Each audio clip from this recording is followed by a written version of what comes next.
Go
away for a while. Well, glad you could join. The king took her couch away today, so. Well, we bought that 6 months ago. Anyway, you know.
We'll go ahead and call this meeting to order.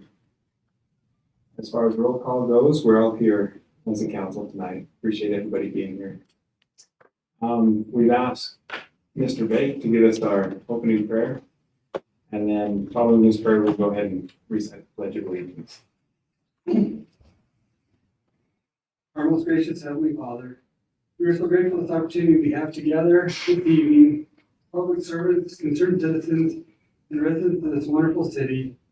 We're grateful for the opportunity we have to serve, to collaborate, and help our community grow and look out for the welfare of all those here. We ask you to please bless us with thy spirit this evening, that we might be led and guided to do the things that thou would have us do, and to make this the wonderful community that we know it is and can be. We love you, Father, and we say these things in the name of Jesus Christ. Amen. I pledge allegiance to the flag of the United States of America, and to the republic which it stands, nation under God, indivisible, with liberty and justice.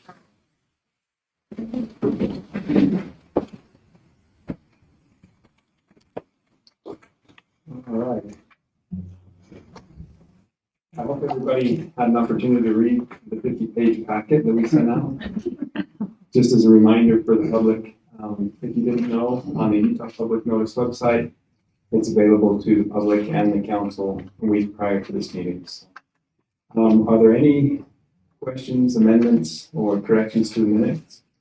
Last meeting? Mayor, there was just a couple, I talked to Sunshine about Councilman Allen's last name. We also didn't get the prayer, and then it was Councilman Baird that seconded the adjournment at the end of the meeting. I think those are the ones I could remember. I don't know if anyone else. Okay. Do you have a note of those, Sunshine? Are there any others that we need to make mention of? Okay, I move we approve with the amendments. Okay. We have a second by Councilman White. All in favor? Aye. Any opposed? Okay, motion passes. It shows approval of the agenda, but I don't know if that's No, we've never done that before. necessary. We're supposed to be here. Yeah, It's an addition if you want to make amendments to the agenda tonight. oh, It gives you the opportunity if you want to. well, we usually just amend it as we go. So there's only one, there's a couple of things. First of all, we'll just kind of, the treasurer appointment is in flux.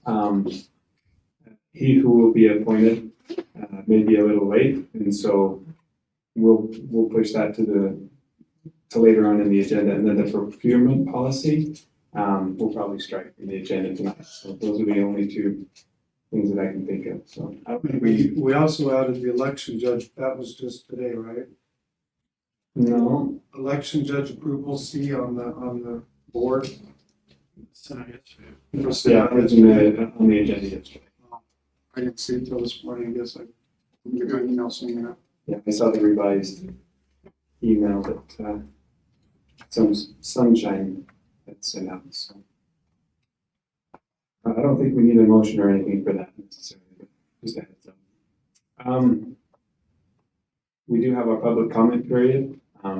Anybody that's wanting to address the council can take up to 3 minutes to do so. We just remind you to come to the podium and state your name. Are there any in the audience that would like to take advantage of that tonight? Yes, sir. Would you like me to come up now? Yes, please.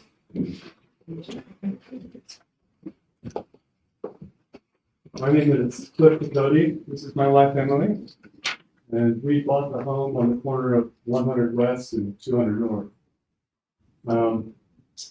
We realized in the last 9 or 10 months that there's 200 tanker trucks per day that come blasting down that hill. They put their engine brakes on to try to stop before they get to the State Street light. And those engine brakes are terribly loud. And so we would like to request a noise ordinance, if there isn't one already in place, restricting the use of those engine brakes from roughly 500 west where the DMV is to 200 east. And, the speed limit's 35, so a big tanker truck really shouldn't be going so fast he has to flip that engine brake on anyway, but they're obnoxiously loud. Okay, and so you're talking Main Street basically from coming around the hill, is that what you mean? Yeah, Where the so stoplight it's is? feeding down the hill that right there where Hillcrest Drive is and the golf course. Oh, They're yeah. headed On east- 200. 200 north, they're Direction, headed top of eastbound. And the first light is the State Street light headed eastbound. Mhm, And you okay. just flip them on, usually about right in front of our house or some apartment complexes just to the east of us, Okay, or west of us, sorry. great. Well, that's something that we'll look into. Okay, thank you. Thanks for coming. Yeah, thank you. Are there any others that would like to comment? All these people and. All right, then we'll just get right on to it. We have the RPD officer swearing in and promotion, and we'll turn the time over to Chief. Thank you, Mayor. Will Officer Josh Christensen and his wife Mackenzie come up, please? Come up, Robin.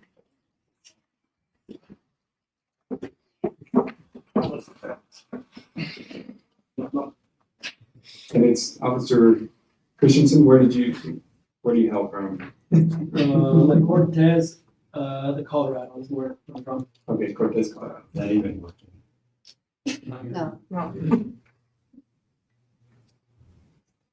Make the switch.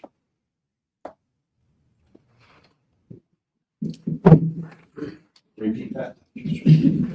Just stand right there because sunshine is going to get a picture. When you stand right there. Which side? Right in there. Got it? You gonna hold this? I will for you. Okay, thank you. Thank you for being my. Armed blindfold. That's pretty good. No, that's not. Okay. Raise your hand and repeat after me. I, Joshua Christensen, I, Joshua Christensen, do solemnly swear do solemnly swear that I will support the Constitution of the United States that I will support the Constitution of the United States and the Constitution and laws and the Constitution and laws of the state of Utah, of the state of Utah, and that I will bear true faith and that I will bear true faith and allegiance and allegiance to the same to the same, and defend them against enemies, foreign and domestic, and defend them against enemies, foreign and domestic, on my honor. on my honor. I will never betray my integrity, I will never betray my integrity, my character, my character, or the public's trust. or the public's trust. I will always have the courage to hold myself I will always have the courage to hold myself and others accountable for our actions. and others accountable for our actions. I will always maintain the highest ethical standards, I will always maintain the highest ethical standards, upholding the values of my community upholding the values of my community and the agency I serve. and the agency I serve. I will faithfully and impartially I will faithfully and impartially discharge the duties of a peace officer discharge the duties of a peace officer to the best of my ability, to the best of my ability. so help me God. So help me Congratulations. Strong.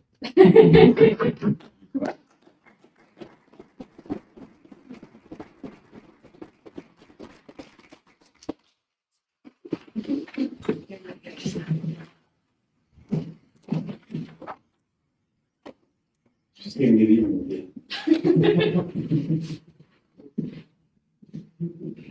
Welcome. Thanks. Yeah. And we greet the city council. Thank you.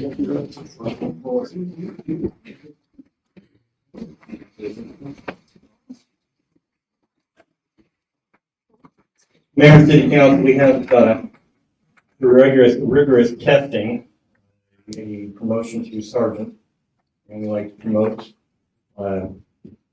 Grant Harrison. Come on. As in tradition, we have, instead of, he's already been badged, so we have chevrons, and we've elected his father, Rick, to come up.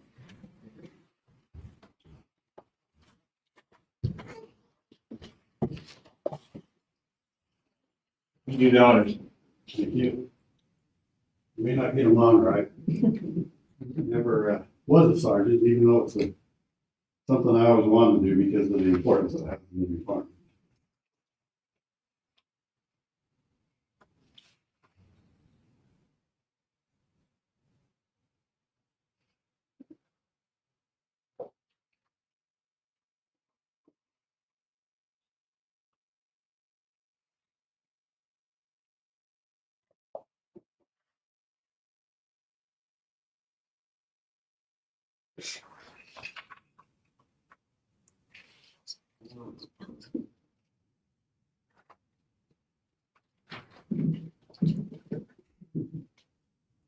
I'll get stuck again.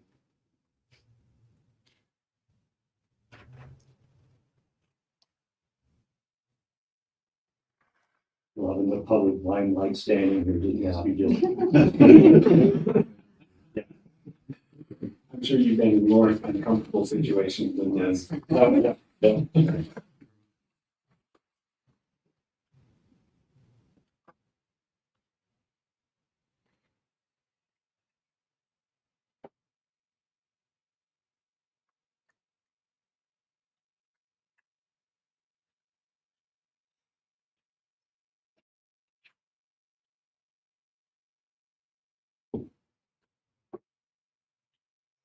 All right, I didn't even drop them.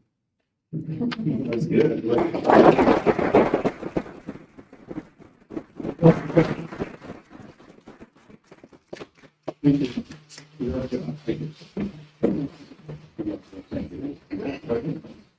You're adding some more light here. Mayor and City Council, we are almost the full par department-wise with the officer allotted to me so far.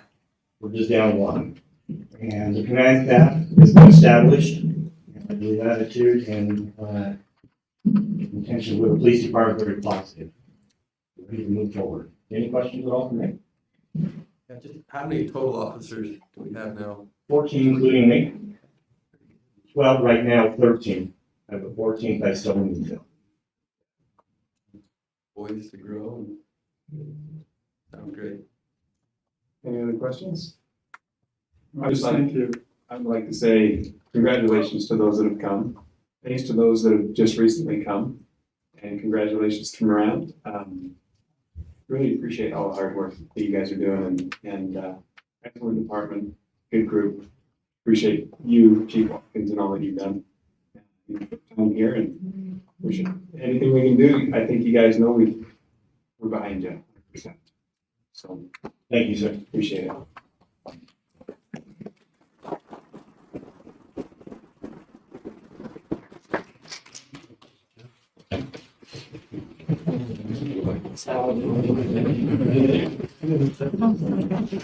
Yeah, y'all can stay for the rest of the meeting.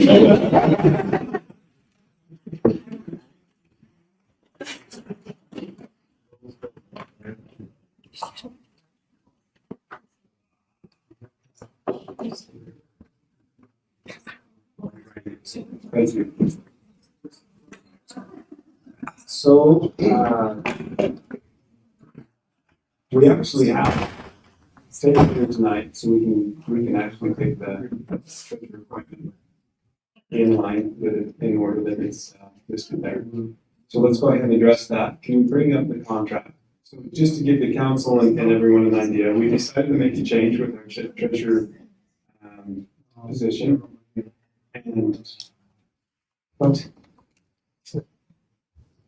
All right, well, we will put that later on. Can you get a hold of Grant and have him get us a copy of that? Either here or Brock. If he can email it, so we can bring it up on the thing. It's not that long. We can just go through the whole thing. Taylor, hold tight.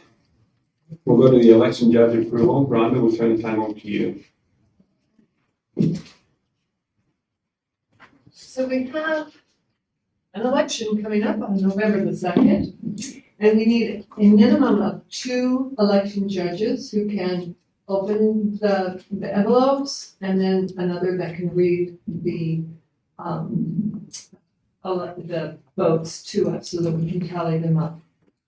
And we need that separation of duties so that nobody ever knows who it is that's voting what. We want to keep that discretionary for everyone. We actually have three that we're bringing before you tonight, that we would like, to have your approval on. They, have agreed to serve in that capacity, and you have the names in front of you there. Okay. I know Hal has agreed. I asked Hal if he would consider doing that, and he has agreed to do that. And we also have Bart Bellin and Tim Negus. And I am in, just so we have clarity on everything, Tim Negus, who is the vice president of Zions Bank here locally in Roosevelt. His son also works for Roosevelt City. And then Bart Bellin, who is Sunshine's grandfather, has also shown interest in being involved in this. So there are no rules regarding, we cannot have staff as the judges, but other than that, there are no rules that they actually have to live within city limits or, so. Does anybody have any questions or concerns on these names? No questions, no concerns, really. I'm just curious, are anybody who chooses to witness or participate, are they welcome to come? Absolutely. Yes, we're here we're gonna start at 3:30, 4 o'clock in the afternoon. We'll be here till 8 o'clock, which is mandated by state, that those are the hours that we have to be here. And it's open to the public. They cannot obviously actually see what's being opened by the judges, but they can be here and participate in it. Do we advertise that at all? I think Councilman Baird makes a good point that we need to make sure it's open if people want to come. I don't know that they really want to, but Yeah. It could probably get pretty crowded. So if you haven't seen, we have a shiny election box out here in front, deposit your ballots in, and Do we know when those are going to be sent out? they have been They sent. have been. Oh, yeah. Yes, they should be arriving to your Next day or mailboxes two. any day.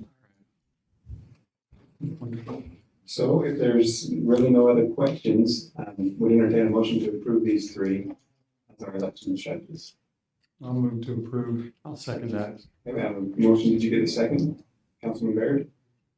All in favor? Aye. Any opposed? Okay, so unanimous. Thanks, Rhonda. Chief Rockwood, you want to go ahead and lead us on that? Our contract discussion. So what you should have in front of you or right down the screen is the contract for fire services in Duchesne County. It's a 3-year contract, expires the end of this year, 2021, so this is just an update to the contract. Basically what the changes are in it are dates. And there's a 2.5% increase each year, and that's reflected further back in the contract, shows how much they would pay us each year. And those increases are on there. I had a question. Is that standard or? I guess my concern is things are going up and, inflation, times when it's gonna cost us and then other times we're getting a little more, so it kind of washes out, or is that something we need to evaluate and see if there's a need? I know I wasn't able to make it over to the meeting with the county, my assistant chief went, and when they started the meeting, Greg Miles was the one who was there, and he said, here's our contracts, here's what we need to discuss, hope nothing going right because we're not. Well, and I'm not, 2.5% is what's been in there for the last 6 years. and I don't have a problem, I'm not trying to stick it to the county or anyone, I just wanna make sure that if we don't wanna pass the extra cost on to the citizens of Roosevelt, but at the same token, I wanna be fair to the county with your contract, and 2.5 just seem, I don't know, to me feels arbitrary, like somebody just picked a number out of the air and said 2.5%, and It could have been that they picked a number, I know what they tried to do is keep it a third. The cost for running our budget, where they're at with this is gonna be a little less than a third. But the Uinta County's contract is the same. So the city at this point is kicking in 10,000 more possibly than what the other two are. So help me out, because I get what Councilman Busenbark is saying. are we whole at those numbers? When you say we kick in 10,000, are we kicking in 10,000 to provide fire service for the county? So what my annual budget is, usually it's a third from Duchesne, a third from UN, a third from us. So the 10,000 more is the third from them is quiet. And so my question is, historically, when we run in the county, does this cover all of the calls that we have in the county, or is this just a lump sum they provide us for the year, and then every time we get a call, how does that work? So this is a lump sum that they provide to the city as a contract. And then the firefighters are each 1.5 in the city, which is through the special service. Okay. And so do you think that the 54,000 is their fair share, I guess, is based on the amount of calls we get in the county and everything else? Right. And when we worked UN County's contract out, we provided them with how many calls were there. And when we worked it up, Ryan Snow was here at the time. I had man hours and then I had actual calls. We based it off man hours versus the calls because it doesn't matter if I have 20 calls over there, but I spend 10 hours in each call, we're putting more in there. So we look at the man hours and that's where we makes that at that time with you. Gotcha. So it's pretty close then. That's pretty close. So what I would like to see, I'm supportive of approving this, but I would like to see if we can kind of look at, see the trend if because I want to make sure we're kept whole and that they do pay their fair share either way. I just, again, sometimes you get in the habit of doing the same thing, 2.5, or whatever it is. And all of a sudden you find yourself in a bind and now they're not a third, they're now a fourth and they're a fifth of what, you know what I'm saying? And I just want to make sure that we're not locked into something that's going to be detrimental to the city at some point in terms of money. The information from the time I was put in as chief of calls that we could look and see, but for the most part, we average pretty close to 36%. The tribe throws us in a little bit of a different part.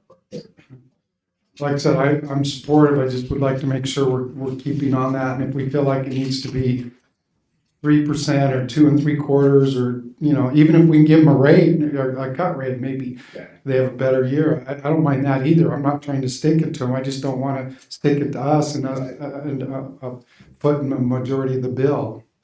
And is there a cap on this, like the amount of service we provide for the price, or is it just kind of? I believe it was written in there. It's any call there is, hazmat calls, wildland fire, structure fire, extrication, all the calls are included in there. It's not.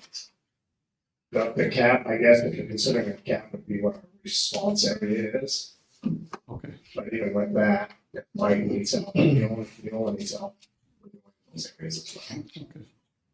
Well, there's maybe something, like they mentioned, we approved this one, but before the next one, we approved, just reevaluate all those numbers and make sure that if the 2.5 doesn't meet what our needs are, then just renegotiate that at that time. Yeah. That sounds fair. Yeah, And I agree. spillover clauses that allow for a certain amount of man hours that you estimate the cost, and then if there's gonna be, you have a year where you have a heavy amount of man hours in the county for calls, there should be kick-ins for that, but I think that's what Councilman Bear's referring to, and then the 2.5%, I don't know if that's based on a price index or where that was just drawn from, but most agreements I look at are anywhere from 3 to 5% on annual escalation. But I've expressed the same sentiments as Councilman Gutenberg. We want to fight the service and just make sure everybody's made whole, getting the protection they need. So the other thing I would add that's not a part of this contract, but just for your information, in 2002, the county got a great big grant and bought water trucks and brush trucks for all the departments, and then the city departments paid into that grant. And in 2017, those trucks should have become ours. And somewhere in the paperwork shuffle, that didn't happen.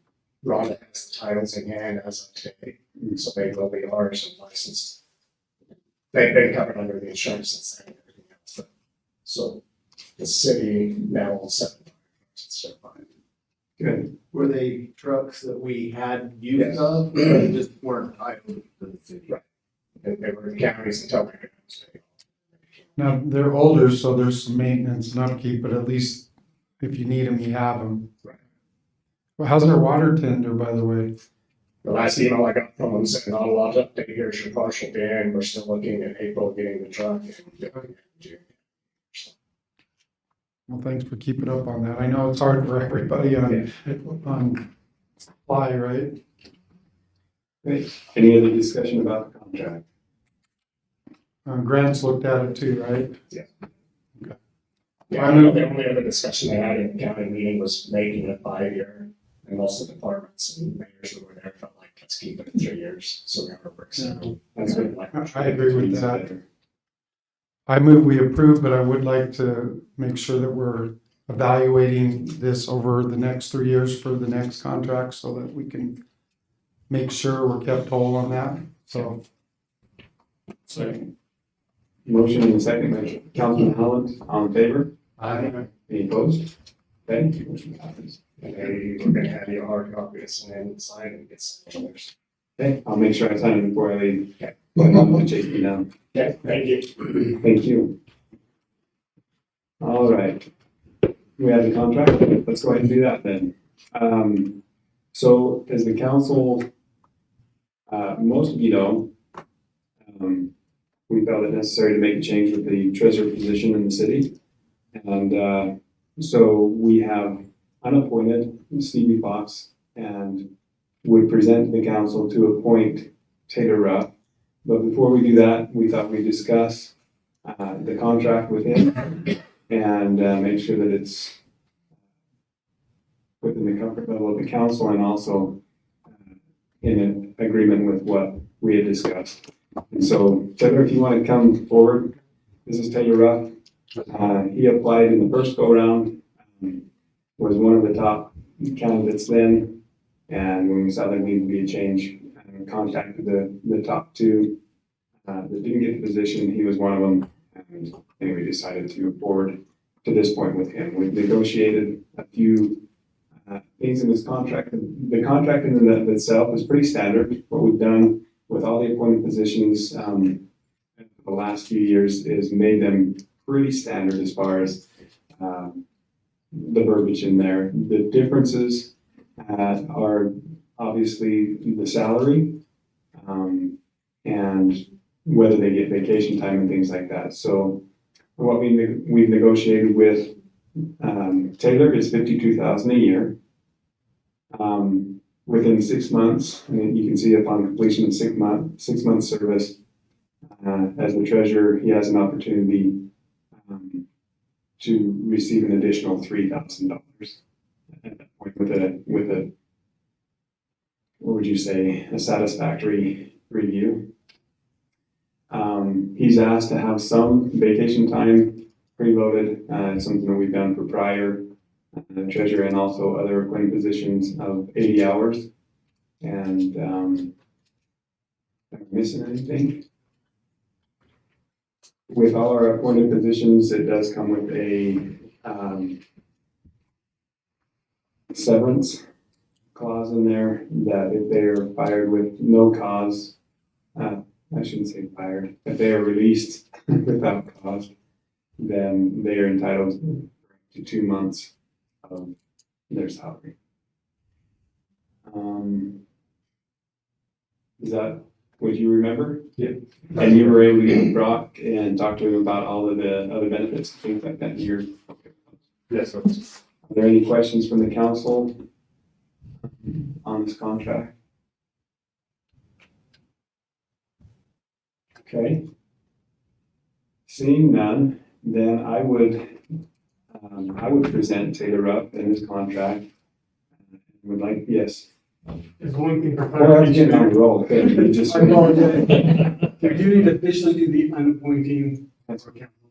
That's Just a reminder. So, that's right, we do need a vote for that. So,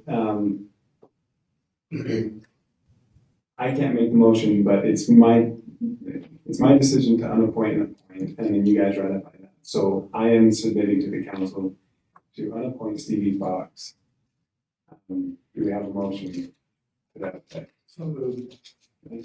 I'll second Motion and second by Councilman Barrett. All in favor? Aye. Any opposed? Okay.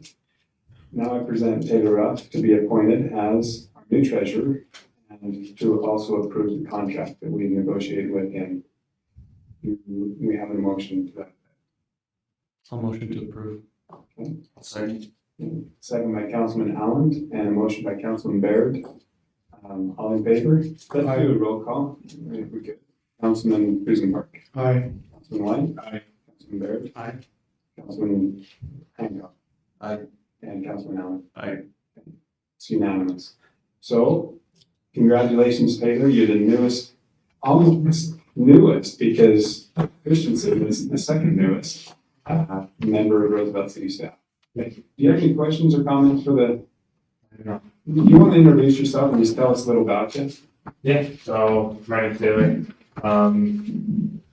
Been in Roosevelt for about 3 years now.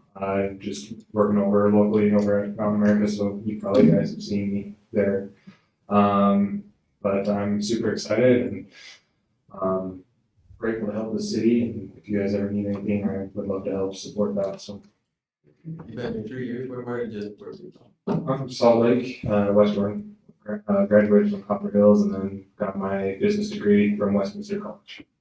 Welcome to the best part of the state. Exactly. So he does have his hair, so we're not going to just skedaddle on us. He's married to Brett Kramer's daughter? Yes. No, yes.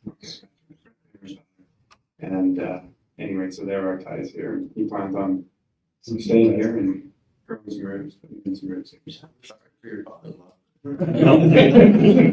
I'm sorry, but I appreciate it. Thank you. Thanks, Taylor.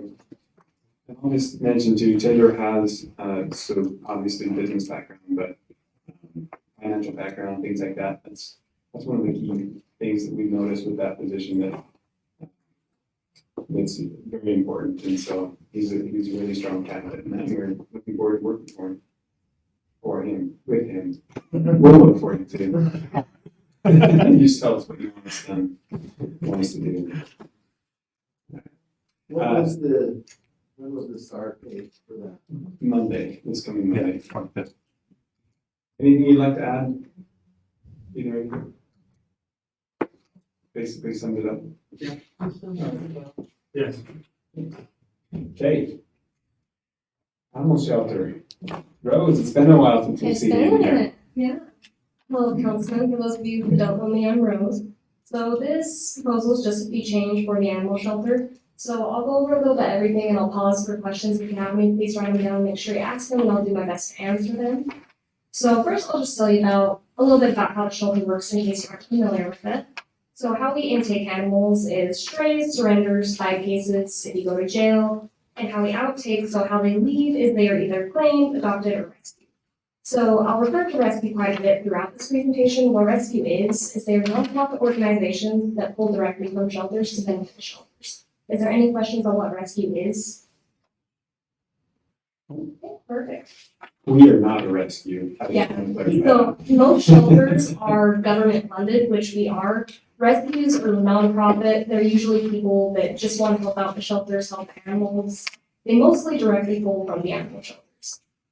Yeah, so anywho, why this fee change? So in 2021, all rescues and shelters have just had an influx of animals.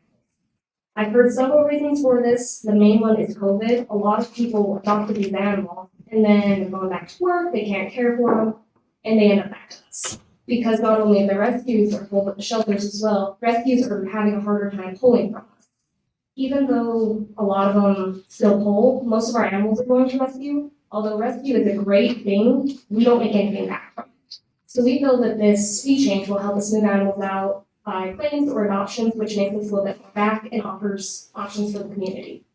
So early in 2021, I met with JR and the city manager at the time, and we actually upped the fees because we felt the animal shelter was going in the hole. We needed to make a little bit more money. And we thought it was a good idea at the time, but after being there and seeing how it affected the customers, my staff, and the animals, we feel it is vital to change this because nobody wants to adopt because of the prices. several people don't claim their animals, and the expense just comes back on us, really. So hopefully throughout this presentation, you will understand why this will actually benefit Roosevelt City, decrease expenses, and even possibly increase profit. And then, like I said, I'll just stop throughout just to ask for questions, so please hold your questions until those times.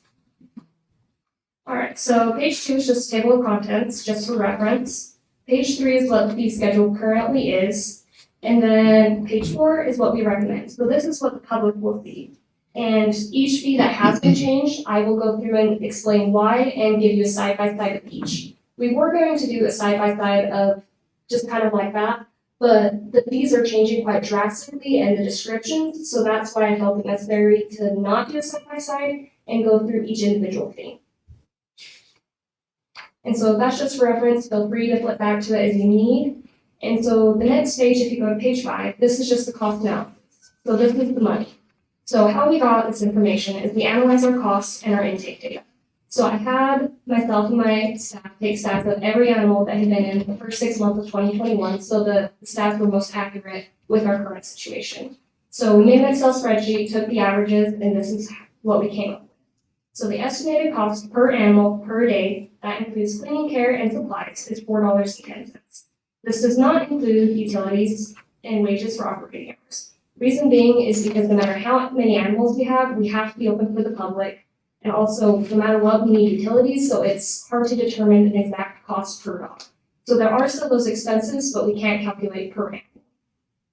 So what we hope this fee schedule will change is we predict more strays will be claimed likely within 3 days. So that, average stay for any animal at the Roosevelt Animal Shelter is 15 days. So that costs Roosevelt City $61.50 approximately. So with this fee schedule change, we predict the strays will be claimed likely within 3 days, which lowers that cost to $12.30.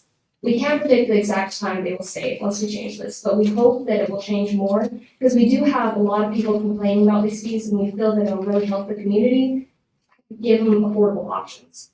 And so we also predict more will get adopted quicker, likely even within 5 days of being put available for adoption, which our cost per animal would be $21.50. Also, if they're adopted quicker, we are an animal shelter. We do deal with a lot of disease, a lot of contagious ones. So the less time they're at the shelter, the less they are at risk, and the less they are likely to spread throughout the community. So the table below just shows the average monthly intake and outtake stats. So this table does exclude situations such as fight cases and euthanasia. So our euthanasia rate is extremely low, that's insignificant and doesn't affect this. The only time we euthanize is if the animal is extremely sick and it's more humane to put them down, or they are a danger for the community. That is the only time we euthanize. Or if they have some sort of injury, that they will have 0 quality of life. And so, as you can see, 50 were strays per month and 20 were surrendered, totaling 70. So out of those 50 strays, only 12 of them were claimed. To me, that is a big problem, because these are hardly ever does an animal not have an owner. There are those cases, almost always they have an owner, but they're not coming to get them. And then 14 were adopted, 44 rescued, equaling 70. So just a little bit of background on the strays. So if an animal comes in as a stray, we hold it for 5 business days to try to relocate its owners. And so it equals about a week. So strays have to be held for that amount of time before we can release them. If no owners come, they then go to rescues or are adopted. There are cases where we put animals for rescue only. That's only if they have behavioral issues and are kind of the same danger to the community. That they need a little bit of training, this or that, a little bit of just vet care. It kind of ranges. But then if you look right below that, so this is just a pie chart of outtake stats. So 17% are being claimed, 20% are adopted, 63% of our animals are going to rescue. Although rescue is vital, that number should be extremely lower. Because like I said, when an animal goes to rescue, we do not make anything back. Like I said before, if we're moving more animals out, claimed or adopted, we're making more money. And it's also just provides options for our community. Alright, so if you turn to page 6, I'll first go over cat and dog adoption fees, just because this is the most drastic one. So although the current fee schedule says the adoption fee is $20, that animal also has to be fixed, vaccinated, and cats chipping is not required, but we would like to make that required. So the current cat adoption fee is $118. So we'll just say $120, and that is if the cat came to us unvaccinated, unaltered, which the majority of them are. That means it's not spayed or neutered and it's not vaccinated. So the breakdown of that 118 is in the table below. So adoption 20, vaccinations are 15 each. Rabies is separate. It is the vaccination, but it's separate because a licensed vet has to give it. The shelter itself cannot without a licensed vet. So that's why those two are separate. Spay and neuter deposit, and then microchip. Like I said, cats, we do not require microchip, but we would like to because it is very important to the shelter and so down below that is our actual cost of everything we're putting into that animal, excluding the cost per day. So rabies, we cannot change. That is the vet price at UNO Vet. That's who we go through. Kitten vaccination, adult vaccination, and microchip. So just so you understand the difference between kitten and adult, kittens do need 3 sets of vaccinations. The first 2 cannot have leukemia in it, or it can make them sick. So there's 2 different types of vaccinations they get. So that is why that one's lower, is it doesn't have that leukemia in it. So they get 2 of the kitten and 1 of the adult throughout time, like 2 to 3 weeks in between. And then microchips, they actually only cost us $7.25. So kind of to give you a little bit of background on spay and neuter deposit. So Utah code says that legally we do have to charge a spay and neuter deposit that has to be more than 25. However, we do have a vet with ecstatic prices that are very expensive for the community. So we felt that $40 would be more incentive for them to go get it fixed. Also, another reason we want to change the spay and neuter deposit is if we did a deposit rather than how we're currently doing it, it will give them options to go to whichever vet they need, or if they're adopters from out of state, which we get a lot, they can use their hometown vet. All in all, it gives them an affordable option to get them fixed. The spay and neuter does not cost you anything, it's just the adopters. It provides them more options. How they currently do it is it's basically a $65 voucher just to you in a vet. So they take $65 off their bill. That's also often really confusing for adopters. And the current fee is also confusing because they're like, well, it says $20, why are we getting $120? It doesn't quite make sense to them. Or if one cat is $118, one cat's $30, it's very confusing. So if we had one general fee, it would be much less confusing. We recommend that the adult cat adoption fee is $30, and that the kitten adoption fee is $35, and that the refundable spay and neuter deposit of $40 will be required if applicable, so if that animal was not already spayed or neutered. And then, is there any questions on the cat adoption fees? Just real quick, so how does the spay neuter deposit work? Do we So- give that to the customer and then they're mandated to go get it spayed or neutered? So how it currently works is they pay the $65 deposit, that's what it currently is. We print them out a receipt that says they paid that $65 and UNIVET takes that off the total spay or neuter bill. That's all it is right now, but that really limits people's options because they can only go to UNIVET. Okay. And also if we provided just the general one that we can refund as soon as they show us, that way they can go to the vet of their choice.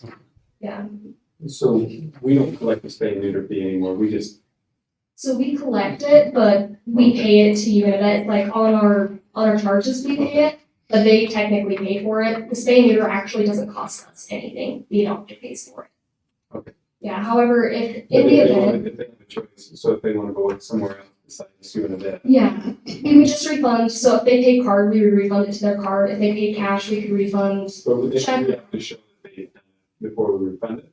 Yeah, so what we currently have is the contract that has all the animal's information and it has a vet signature where the vet can sign a date. We also allow them to just take a picture of their vet receipt to show it got done. They can even bring in the animal, show they had stitches, whatever it may be, something just to prove that animal got spayed or neutered. Utah codes, oh, sorry, go ahead. So there's still a chance that if we do it this way, that we give them back and we charge them for the spay and neuter, we don't actually have it done for them. They take the animal and then they get their credit back after they get that Yes. procedure done, but they don't have to.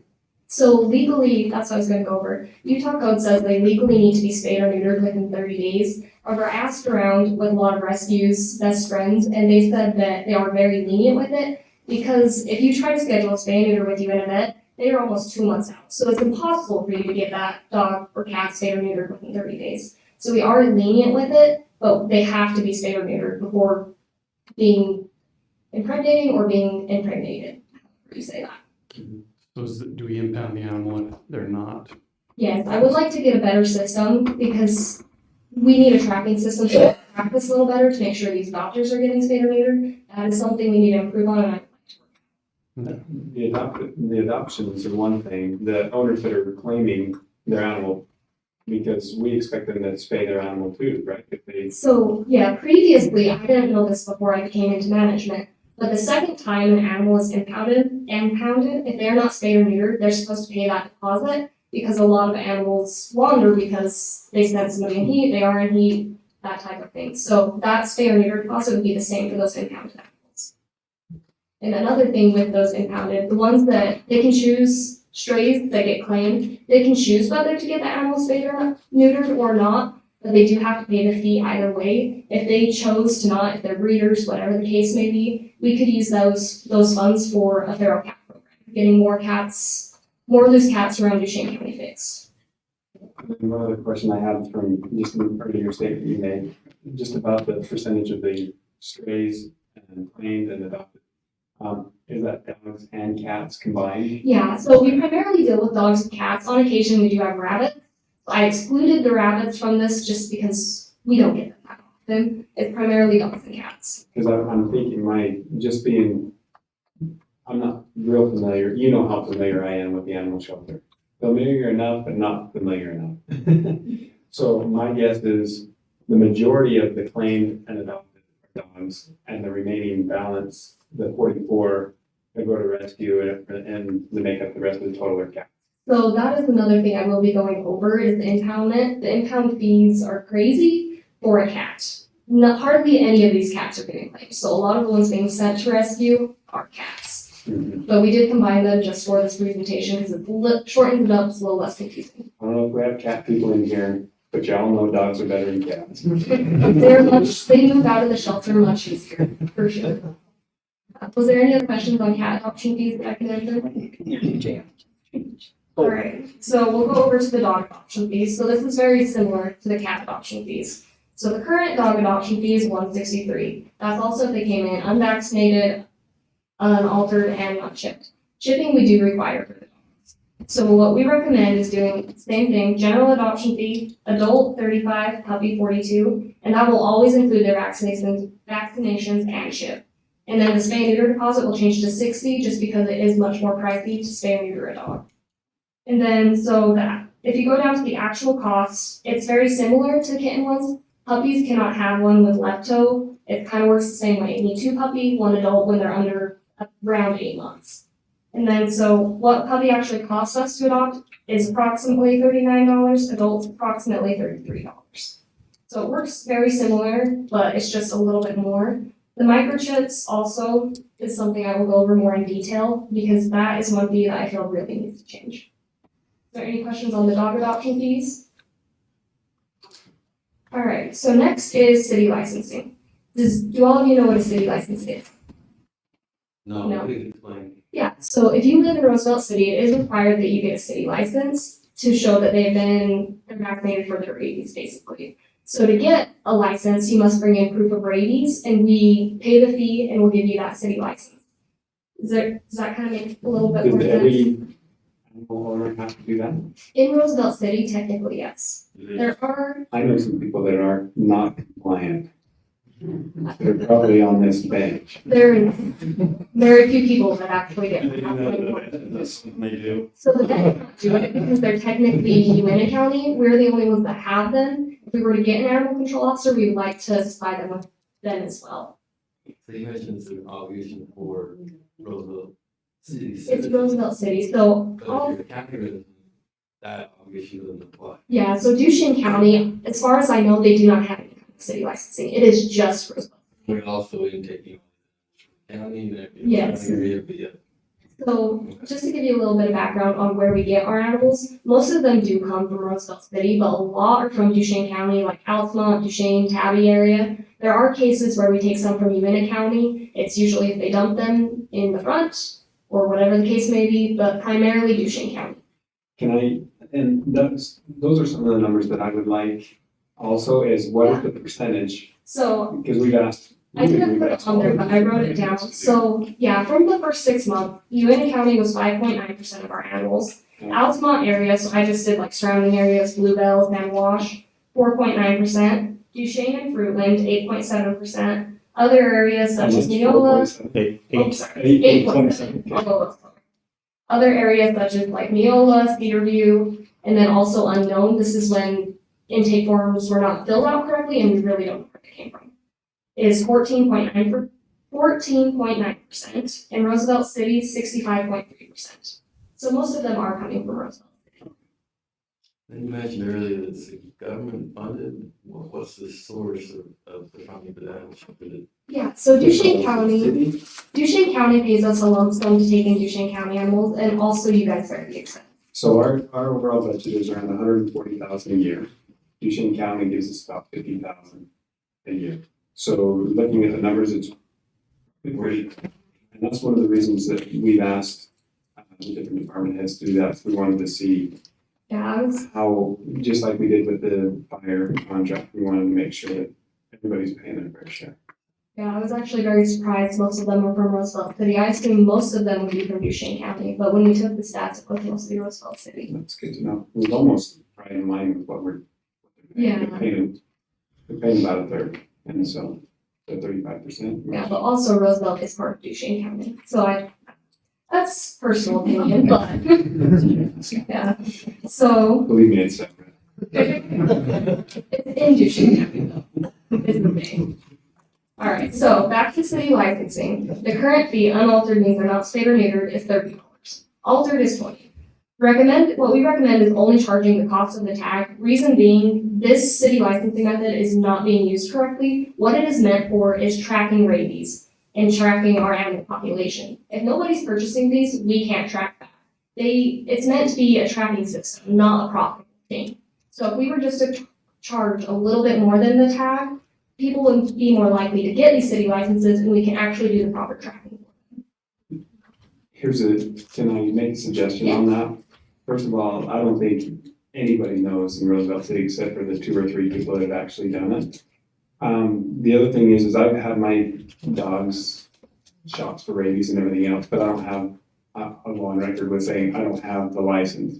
But if I could get that from the vet that I took it to, and so they could do the paperwork there, I would do that. To go to a different spot to have that done would be very difficult to administer.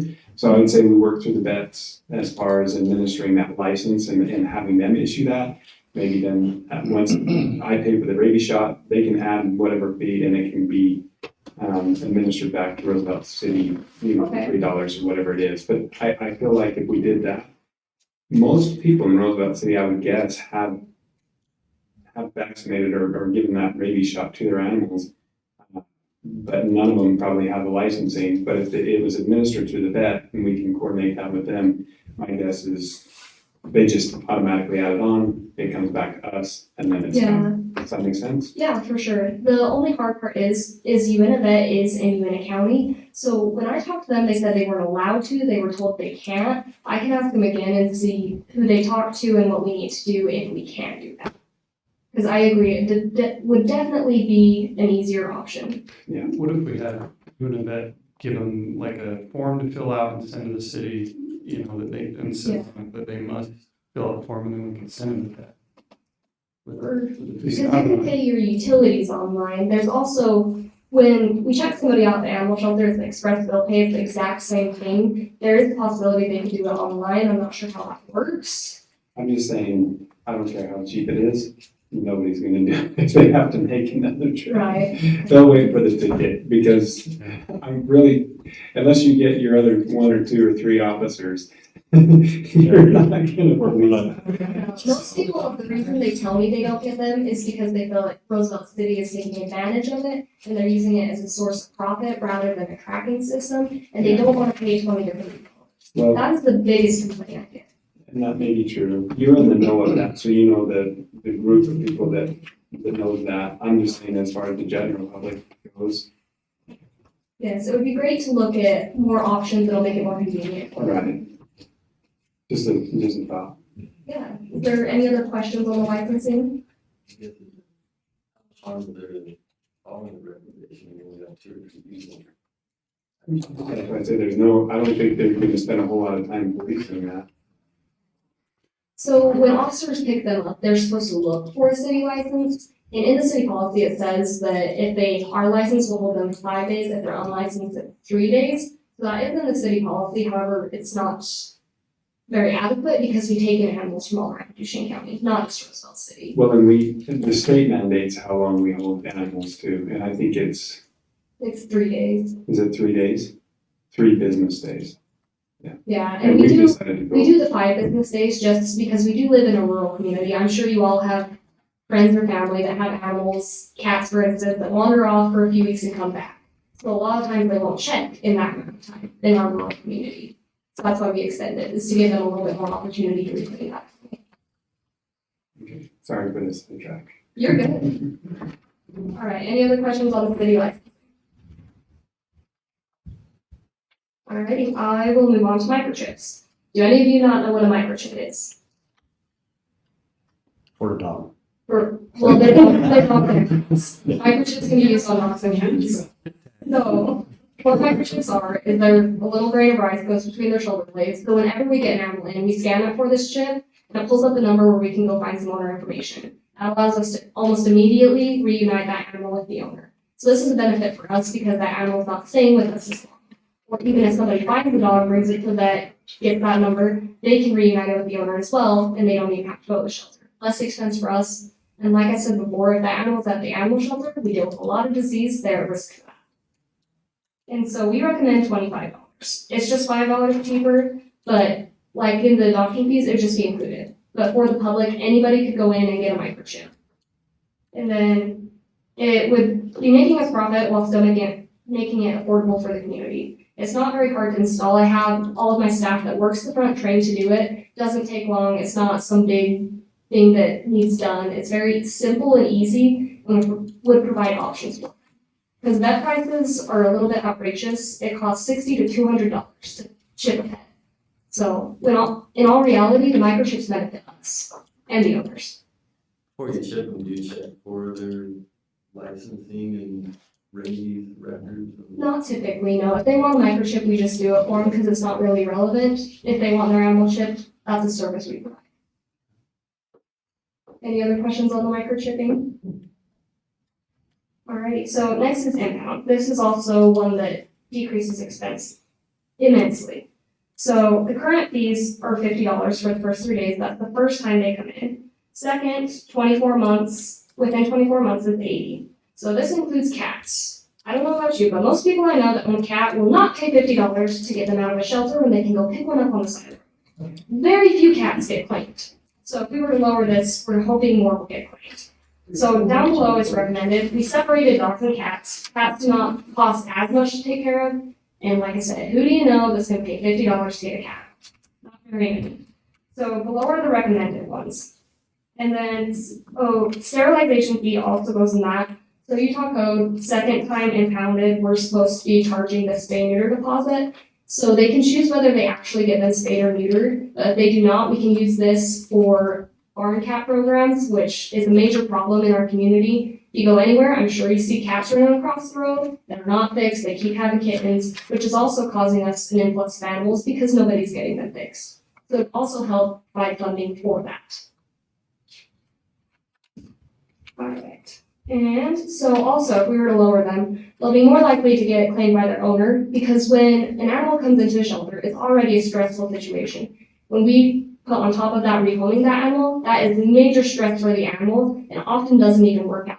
There is a very high return rate in 2021 as well for the dogs being brought back because it's just a stressful situation. And if they were able to go back to the correct owners, it's better for the owners, better for the dog. We don't have to keep it as long. It's just better for everybody all around. And then, so like I said before, cats do not cost as much, so they're significantly lower.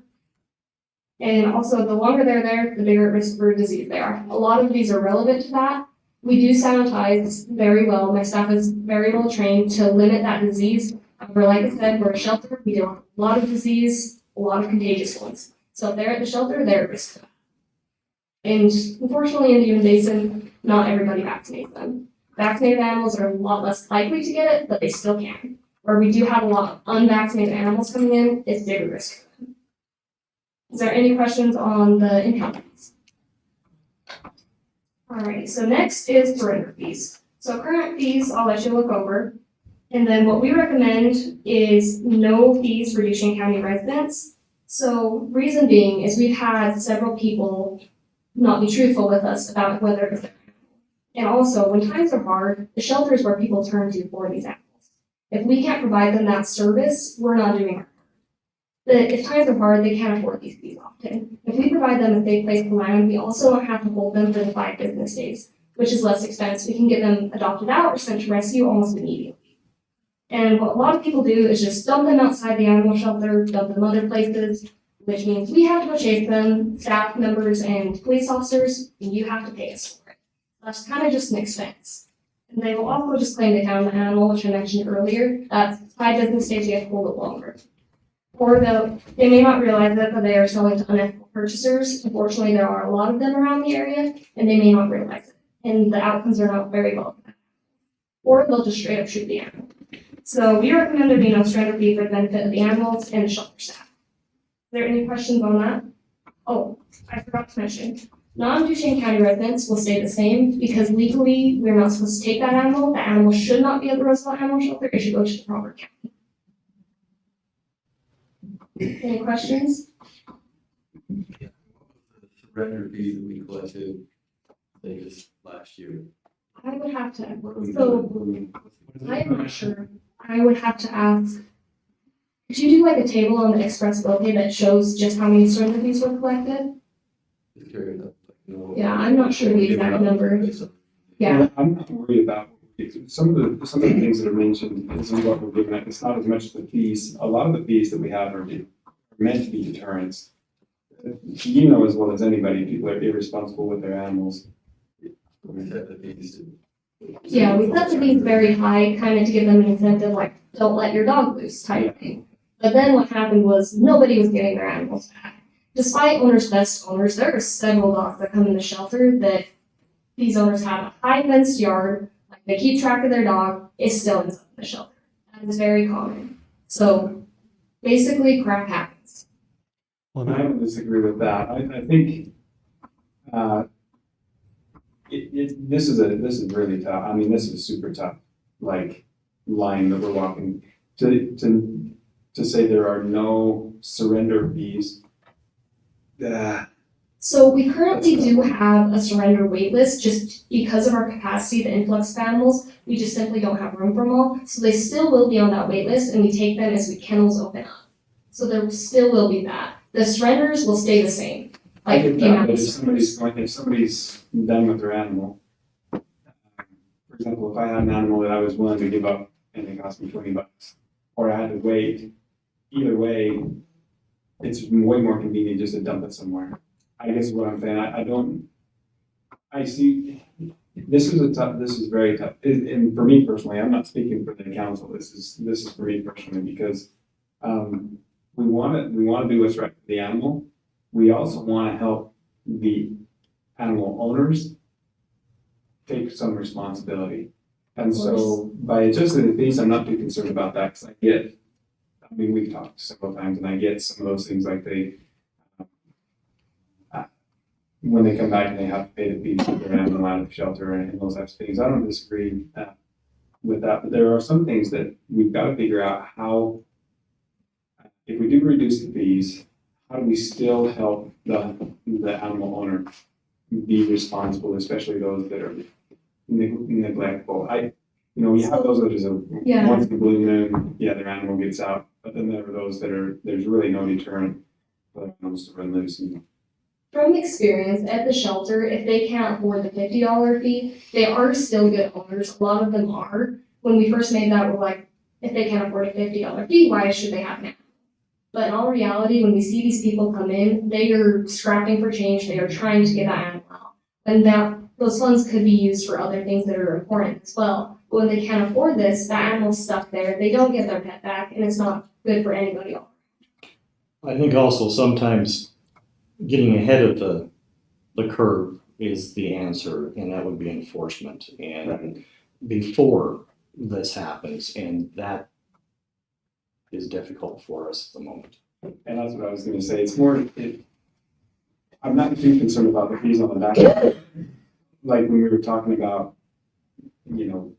licensing your animal in Roosevelt City and enforcing those types of things. And I'm thinking of more, if somebody, in my personal opinion, if somebody animal is taken to the shelter and they're just like, well, I just don't want to come get that animal. I feel like they ought to be There ought to be The hard something. part is there's no way we can know for sure who that owner was or prosecute them. It's like I said, they're strays, we don't have their information. If they see those fees, we're never gonna know who that was. So it's very hard to, because I know we talked about maybe doing like a citation or something like that, but in all reality, it doesn't work very well because we can't have that information to cite them. Yeah, I would, to Bo's point, I would like to see what the surrender fees are that we collected just to see. I don't mind reducing those or, I don't know, but. This is the one. Situation is responsible. Yeah, however, if you also look at this aspect, although they may not be good owners with the surrenders, which we do get a lot of, that they're just not the best owners, would you rather them go shoot that animal or would you rather them bring it to an animal shelter where it can get help? And if that animal comes in, it also gives options for the community to adopt that. So it gives also options for the community. Did you have a question? I'm just going through what's been said. Right now, we can't take every animal that somebody wants to surrender because there's a wait list. To me, if somebody is gonna bring it in with the fee 0, or if it's $50, they're just gonna go shoot the animal. That same person, for a 0 fee, and is gonna have to wait a month, that dog is pretty much doomed. Additionally, with these fee changes, if we're moving these animals out quicker, there will be a lot less time on the wait list. There might not even be a need for a wait list so that those kennels will be open. It's a controversial subject because we can't predict the future. And I guess that's one of the things we tried the higher fees. That doesn't seem to be working. My guess is we're gonna lower the fees. That may correct some things, but I think we're going to see some other problems. I'm willing to entertain the adjustment and then track it for 2022 and let's see how that trends. And then we'll probably be having this discussion again. Or if our budget really starts to go out of whack, then we're gonna have to address that as well. I'm willing to try it. I'm going to vote, but I'm willing to entertain it, at least to go to a public hearing and those types of things. But I would like to see it monitored also and see if it does what we think it's going to do. Exactly. Have you been able to possibly talk to other cities or government controlled shelters to see what their fees are and what seems Yeah, to a work? lot of them don't have surrender fees, but a lot of them do. It kind of depends on the county you go to and whether they're a kill shelter or not. It really varies with which shelter you go to, and rescues are kind of non-relevant just because they pull directly from the shelters. So it really depends on where you look. We are a little bit on the pricier side with all of our fees. When I was talking to best friends, our adoption fees are incredibly outrageous. So are the current prices or the ones you're proposing are outrageous? The ones that were before. Yeah, the ones that are before. So I got a quick question. It's related to surrender. There's residents, and I'm one of them, where like an animal will show up because we have a couple dogs and a cat. And we had a cat show up at our house one time and it just wouldn't leave and it was trying to take the territory from our cat and stuff like that. And so we brought it in and tried to surrender it and we were gonna get charged a fee for that. We ended up not getting charged a fee, but anyway, it would be nice where there's a holding time. That's a hard situation to be in because they're a nuisance to some people. Well, and it's not your animal. Yeah, and we were asked to bring it in because we're short-staffed and it was hard to get somebody out to get it. So we brought it in, but I just think, I don't know. It was something that I thought was a little strange that. Yeah, we don't enforce it so much, but I think, don't quote me on this, I'm not sure the exact numbers, but Utah says like 72 hours it has to be brought to an animal shelter or the animal shelter has to be notified. I believe Roosevelt City Code is within 24 hours, the animal shelter has to be notified. So in the past, I know if you had that animal past the 72 hours, they would charge you. We aren't too strict on it now. I mean, if you've had the animal for over a few months, we do charge it, but we're pretty lenient. Yeah, it was just something that showed up at our house that we didn't want. Exactly. When it's not your animal, it's technically a stray. Yeah. Anyway, and I can see how that would conflict too, because then people could bring them in saying, oh, this isn't mine, I just showed them at my house, and Yeah, that's what we get a lot because they know there are no surrender fees. So when they say they found it, we have to hold that animal for 7 days. It's 5 business days, but it equals about 7 days. okay. Well, I'm in line with what JR is saying as far as we want to try, what you're recommending and review it in years. It sounds like key that we need to focus on is what we can do to decrease the wait time, to that waiting list, and then increase the turnover. Yeah, we're hoping this fee schedule will allow us to move animals out quicker. Hopefully adoption and claims majority, which we get money coming back through. So if we're able to move animals out quicker, we have more open kennels. Also, if we have more open kennels, we don't have to have staffing there as much, which is less expense. And also, the animal shelter currently is operating over capacity because of this influx of animals, which causes staff extra time, more risks of disease because they're cramped together, things like that. So I have a thought. And because our goal is to try to get animals out and keep animals from coming in. Not necessarily. We don't want to keep animals from coming in. The animal shelter is a service to the community. Well, And when they come in, we can ensure they're vaccinated and leave correctly. right, but at the same time, what I'm seeing with fees is it's encouraging animals to go out, but it's also encouraging more animals to come in. Is there a way to encourage, like, let's reduce the fees on the adoptions and everything else so that we can get the animals out? Because ultimately, that's the biggest thing, right? If they're staying more than 2 weeks or a week, I mean, we're really losing money. And if we can get the animals out and we can lower those fees, that really benefits us. But we're also making an open door on the other side. I feel like what we're going to do, we reduce both fees, we're going to still have the same amount of workload, but we're collecting less money. Yeah, that is definitely a hard subject because if we take away the fees, there is a possibility we will get more. But what might happen also is we'll get more actually claiming they were the owner, which causes 7 days less we have to hold that animal. Because a lot of people lie that it's not their animal, it was a stray, when we have to hold it for 7 days. A lot of people. I said we can try it.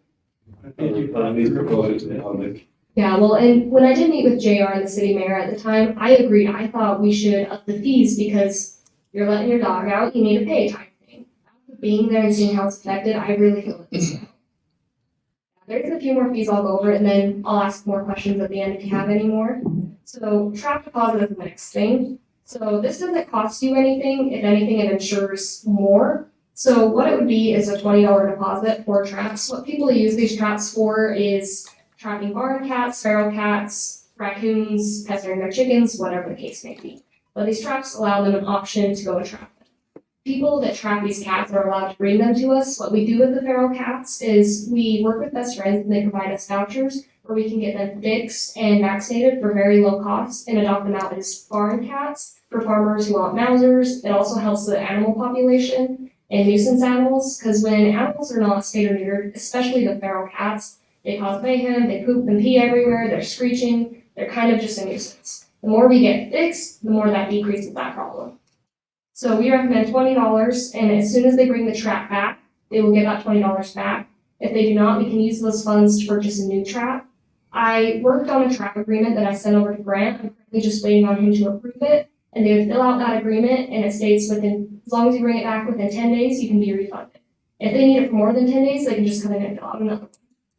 Is there any questions on those? $20 pays for a new trap? Not necessarily. Trap prices range drastically. They can go from like $10 to $200. It ranges quite a bit. My concern is if people get a trap that's a $50 trap and they only pay $20 for it, what's the incentive to return it is what I'm saying. That's one thing we could look at is upping that deposit. Well, either upping the deposit, but at least keep us, sense of if the traps are costing us $40, let's have a $40 deposit, and I think that's even a bigger incentive. That's what I was gonna say. One thing we do at Carquest and cats, totally different, but we rent things all the time. And so what I would suggest is whatever trap that we buy or that we have, whatever that cost is, they come in, you can run the credit card, have them give cash, whatever it is, and you say, when you bring that back, we'll give you the full amount back. So, And if you don't bring it back, we keep your money. That's just, and then we can go buy a new one and it's not. that is, oh, sorry, go ahead. I'm sorry. You're good. It's suggested that she charged exactly what that particular trap costs. The hard part with that is some traps are even donated to us, so we don't pay anything for. Some cost as low as 15, some cost as much as 100. So I would just say whatever our replacement cost. Yeah, I was gonna say donated ones, doesn't matter. It's because we don't- fantastic to make it. We're gonna have to replace that anyway, so when we go to buy a new trap, Yeah. whichever one we would purchase, they have to pay that price. I agree. Another thing too is when they fill out this trap agreement, we will have their name, address, and phone number. So if for some reason that they do not return the trap, it gives us permission on that form to go and take the trap if it is still there, or not necessarily press charges, but do something. Oh, I just let them have it. Yeah, I wouldn't even deal Because with it. like, we have a tool, for example, we let them borrow it, or let them rent it at the cost of the tool, they don't bring it back, it's theirs. If they bring it back, we credit them back. I think at Tractor Supply, the set, so it has a set of a large trap and a small trap. I think it's like $25, if I remember. I believe there should be something on the donated traps at least, because we're out of trap. So there should be Well, So that's what I something, mean, Yeah, what it we should, like it to should be do- the same at amount. least on the free donated ones. Yeah, it should be the same amount of whatever our replacement cost would be, so it's $25, $50, even if it's donated, we still charge them that. And then if they don't bring it back, then we can go buy another one to replace that $20. Yeah. As I mentioned earlier, we would like to get a tracking system. This would also benefit the trap process. We can track them, make sure we have the correct amount of traps, and that, like, if we need to refund, whatnot, a tracking system would help that immensely, along with several other things, but it's not really relevant to this presentation, but, sorry, go ahead. I just had a question on the traps, are they required to bring the animal in the trap? No, they can use them for whatever their needs are, as long as they bring the trap not broken in the same condition. If they trap a cat, they're welcome to bring it to us, as long as it's in Duchesne County. Any other questions on the traps?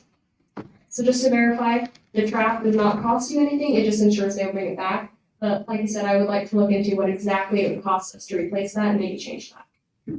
Alright, so, and in summary, provides affordable options for the community, might even solve our population problem. Adoptions, claims, shipping, licensing would increase, which means less animals sent to rescue, resulting in a possible profit increase for us. And kind of just better for everybody. Is there any other questions that I may have not answered? Or any concerns?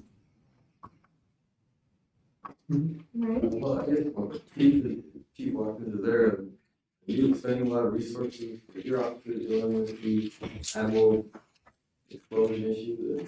Yeah, we have animal control calls piling up when we're dealing with a whole bunch of other things, and they come quite a bit.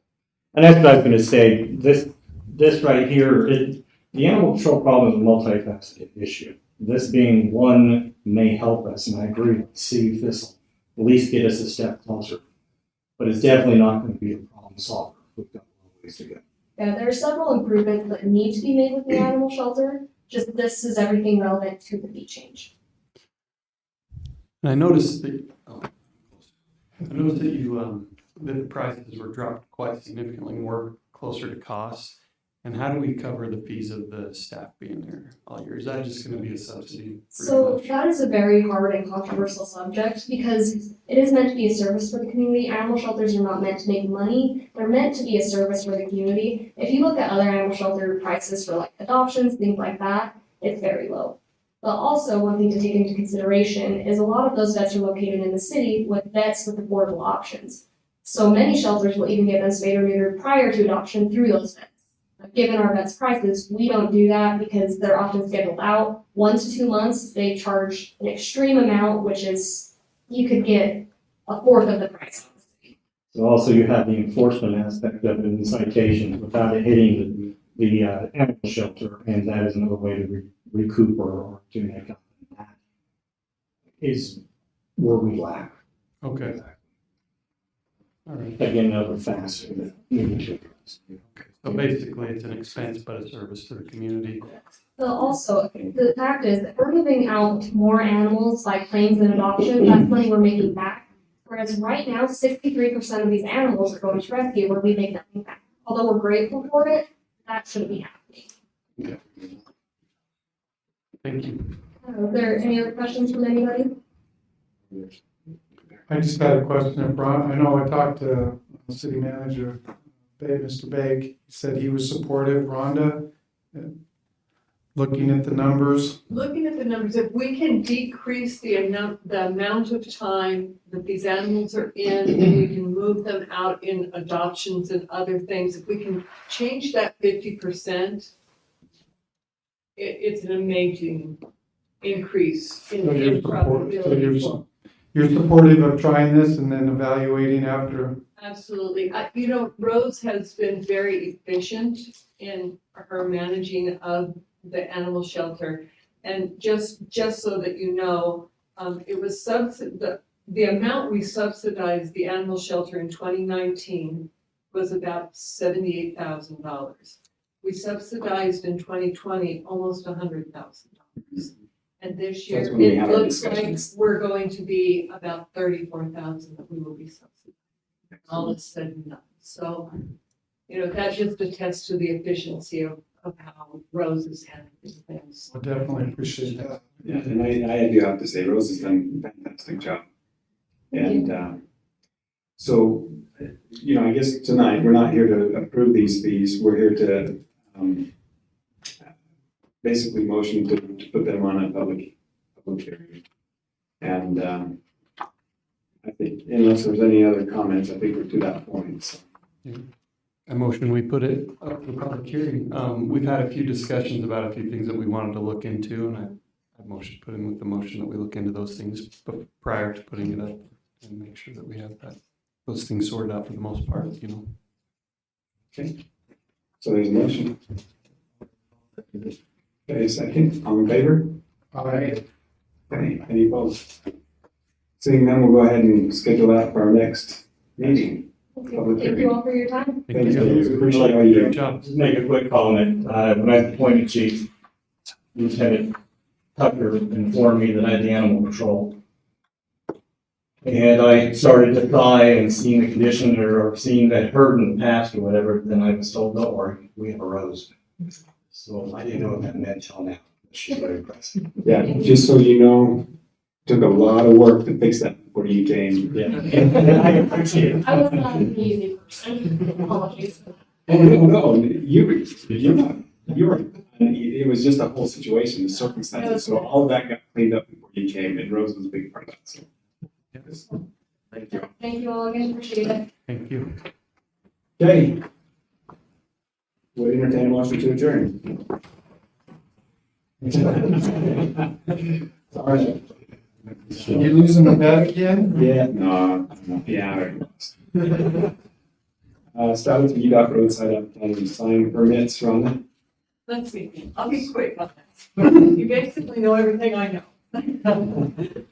So a decision was made by a previous city manager to no longer keep these signs. That's how I was told. We're not gonna keep these signs anymore. They're ugly, they're no good. So And these are two. these are the signs at either end of town. They say, Golf Roosevelt, do some real driving, 18 holes, right? They were installed in 1990 something, and I don't believe they've been repainted or anything, right, since that period of time. When I came to Roosevelt City, I was just told, take it out of the budget, we're not gonna pay for these anymore. I didn't ask a lot of questions, end of story. I was contacted recently by a gentleman that is with UDOT, a David Maurer, and he is the one who handles statewide permits. He's the officer that handles those. And he actually contacted Brian, and then Ryan had him get in contact with myself. So basically, long story short, these signs are permitted to the city. We have a permit. We are the owners of these signs. The fees we were paying, that I was told no longer to budget, were fees we were paying to the owners of the property for us having our signs on their property. It is actually part of the permit that we are to keep these signs in good order. One of them, at least, is on the scenic byway. So if we were to surrender, we could surrender in some cases a permit. It's not an easy permit to get. Luckily, we did pay the fee to renew the permit. So everything's in good standing right now with the states. I just need to know what the direction is that we're going to go forward with this. If we're going to keep the signs, we need to think about how we would like to make them look a little nicer as they are representing the city on either end. We also need to, work with the property owners again to make sure that we're in, where we should be with them. If we do want to surrender the permits, likely we'll never get them again. The one that's on at least one of them, like I said, is on a scenic byway, and that cannot be given over to, we can't sell that permit to somebody else. It's just going to be forfeited, and nobody will probably ever get that, because scenic byways are very difficult to get signage on now, the way he explained it to me. So that's just bringing you up to speed. Now you know everything that I do about these signs. Sorry, I always have questions. I looked through this, but I didn't, and I'm sure I just missed it. I didn't see the fee that we pay for the renewal. It's not a lot. Do you remember off the top of your head, Ryan, what we paid on It that? seems like it's around a couple $100. Yeah, I mean, it's a very small fee we pay. When we talked about it annually. before, I think 300.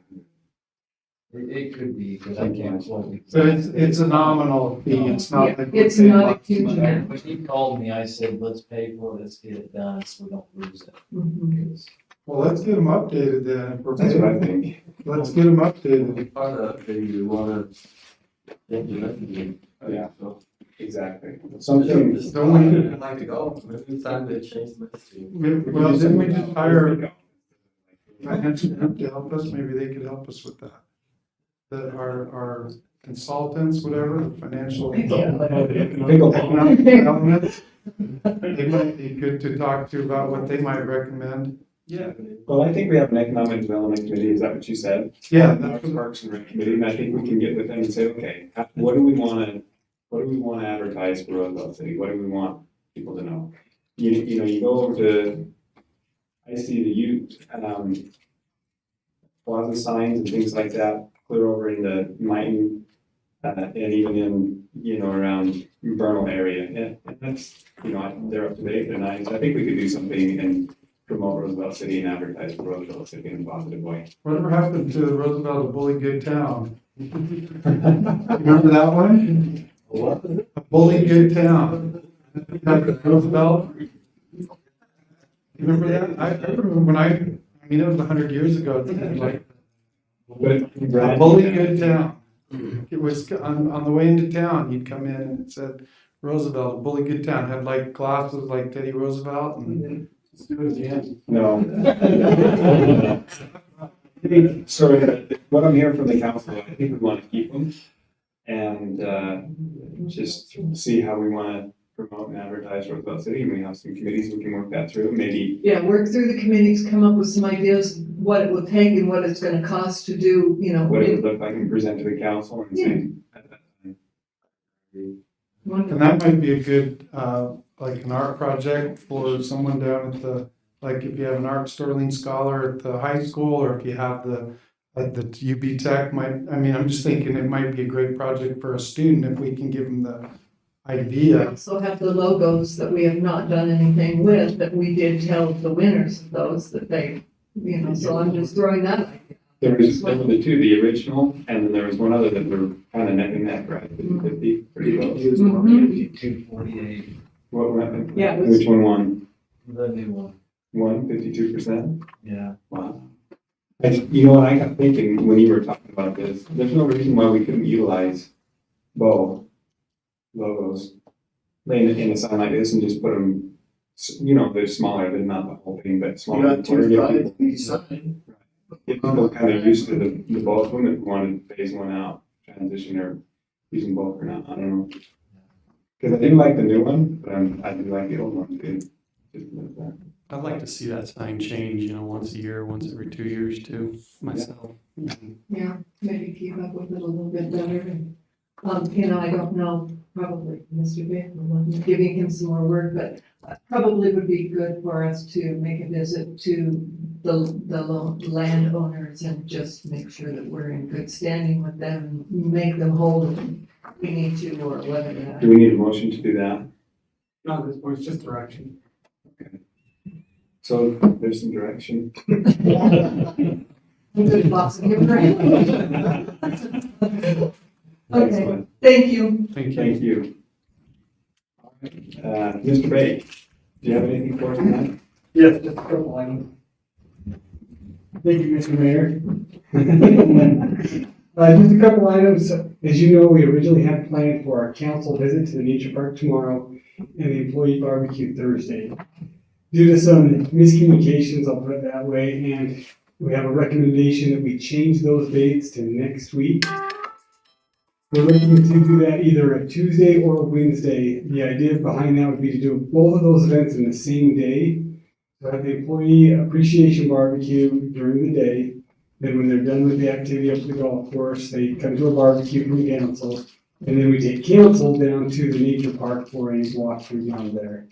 The nature park walkthrough is not a very long event, but we have been working quite a bit. Staff did a full staff project on Monday. We did kind of a service project down there, cleaned up quite a bit. Councilman Derek came and joined us, and it was a great event to build unity here as city staff, but getting that ready for council.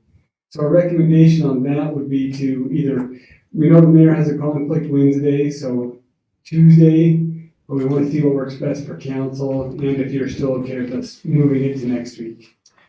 So Wednesday, my conflict, I'll be back by 4 o'clock. So if the council's good to take care of everything and then I just come and eat at 4, then I'm okay with Wednesday. Tuesday, I'm willing to cook and be involved in everything else, so that's just my conflict. And Mayor, if I can also include, from what I understand, and most of us are new except Ryan, this is a council-led employee appreciation one, so we don't want to overstep our bounds, but we are willing to help, but as Mayor said, so typically it was done. We talked about this a little earlier today, and I had suggested that as long as the staff can find us something to cook on, we'll take care of the rest. So, and I've done several of these, and I don't mind heading it up and planning it out. Again, if it's on Wednesday, I can help plan and everything else, and we can order all the food, and I won't be able to be here to gather and cook and everything else. On Tuesday, I'm happy to be much more. I'm available Tuesday. Tuesday's fine. Yeah. Tuesday's better for me than Wednesday, but I could do either day, so. And how does that work for staff? How does that work for your schedule? Well, I'm not that big, get around for nap time. Okay, we'll send out an invitation to all the staff, letting them know Tuesday. And then one other item I do have for council is, next week we have the downtown trick or treating.